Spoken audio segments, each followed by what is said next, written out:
a plate, covered with a crimson silk cloth. Curiosity got the better of me. I lifted the fabric and froze. On that plate lay a severed human head, its pale white face twisted in horror, teeth clenched, tongue caught between them. Dried frozen blood clung to the edges. I staggered back, screaming, slamming into the fridge. The grotesque sight made me vomit. My head spun, but somehow I forced myself toward the door. Every step felt endless. Sweat drenched my body, sudden loud. Then the silence shattered. Cries, wails, shrieks. A whirlwind of violent voices echoed through the house. I reached the door and pulled with all my strength. It wouldn't budge. Suddenly, the voices stopped. Silence returned.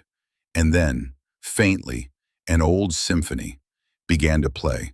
The melody grew louder and louder. From the wall, a black shadow began to crawl toward me, in sync with the music. The darkness swallowed me, whole. My body froze, as if paralyzed. With every ounce of strength I had left, I yanked at the door. This time, luck favored me. It flung open. I tumbled out, rushing down from the 8th floor to my van.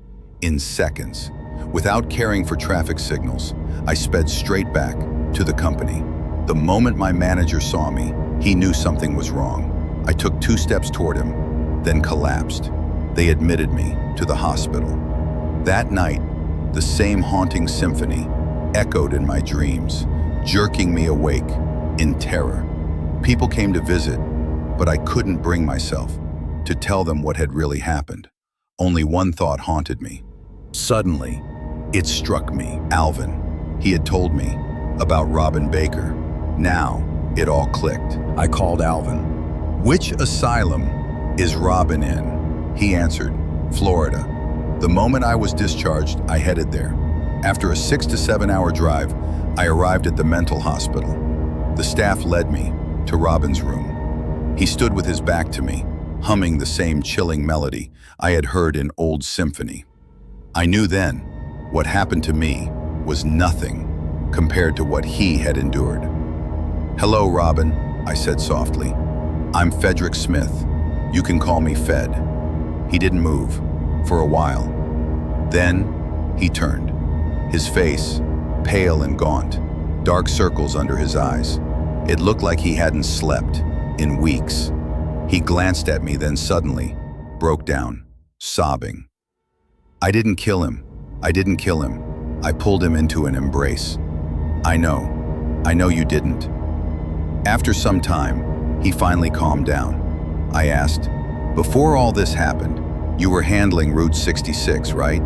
He nodded. "You used to deliver parcels to old Symphony." He sat in silence for a few moments. "Yes," Robin finally whispered, his voice trembling. "The same thing happened to me. I was in charge of Route 66. Every few days, I had a delivery for the old Symphony, and every time, the tips were generous. That night was my last day on Route 66. A new delivery boy was supposed to take over the next morning. It was late. By the time I reached the old Symphony, the storm outside was raging, rain pouring, thunder cracking. I rang the bell. No one came. After a long wait, I gently pushed the door open. "Ma'am, parcel," I called out. I had delivered there 5 or 6 times before. Sometimes, the old woman would appear briefly, but most of the time she would just call out from the inner room, telling me to leave the package on the table. And the tip money was always waiting there. This time, I set the parcel on the table, but there was no money. I waited. Maybe she wasn't home. I turned toward the door. That's when I heard her voice. I forgot to leave the tip. It was her. I said nothing. "You're very late today," she asked. "Yes, ma'am," I replied. "Work kept me longer than usual. Actually, today is my last day. From tomorrow, a new delivery boy will be taking over." "Everything must come to an end eventually," she murmured. For a moment, silence filled the house. "Come inside, to the other room," the old woman called. I followed her voice. The door was half open. The room was massive, dimly lit. At one end, she sat in a rocking chair, moving slowly back and forth. A faint symphony played in the background. She motioned with her hand toward a table near the door. I turned to look. There, on the table, lay the tip. More money than I had ever received before. I bent down slightly to pick up the money from the table and suddenly realized the soft music I had been hearing had swelled, louder and louder, until it was deafening. My pulse spiked. I shoved the bills into my pocket and turned to leave. At the far end of the room, the shadow of the old woman in the rocking chair stretched grotesquely across the wall, twisting, bending, as if alive. The melody thundered around me, shaking the air. Darkness seeped into every corner of the room, creeping closer, suffocating, except for the one tiny patch of space where I stood. Terror clawed at my chest. I sprinted toward the door, but the door, that had been opened moments ago, was now sealed shut. I yanked and pulled with everything I had. The music turned into a hideous, shrieking noise. The blackness surged forward, ready to engulf me whole. At last, the door wrenched open. I stumbled out, gasping, and lunged for the main door, but that one too refused to budge. The crawling dark slithered along the walls, closing in on me from all sides. In seconds, the house was smothered in pitch black.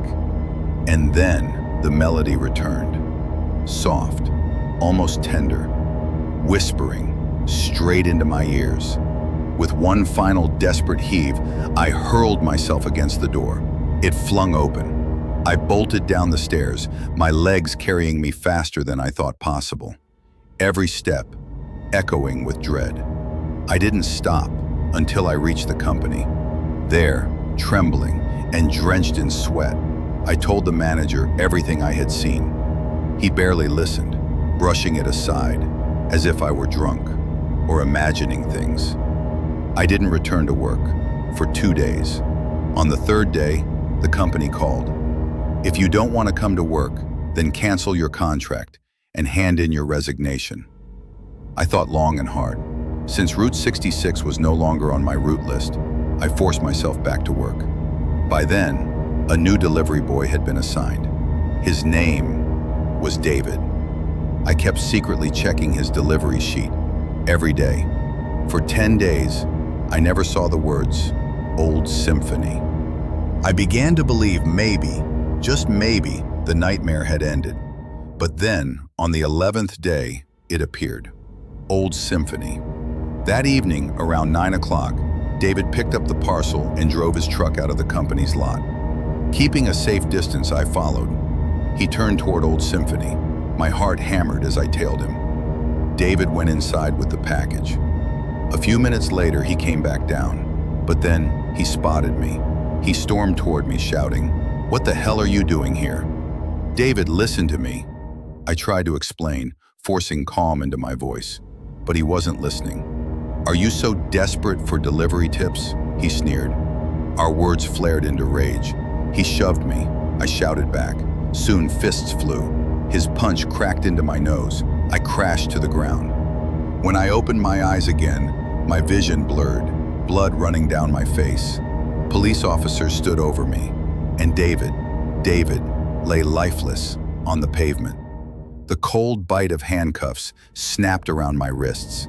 The officers accused me of murder. Robin had told me his ordeal.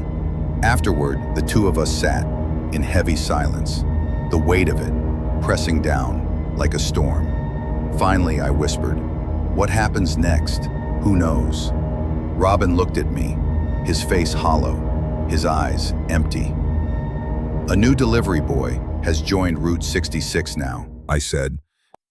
He took a long, shuddering breath, then turned toward the window. And as he stared into the fading light, his lips began to move, humming that same cursed melody.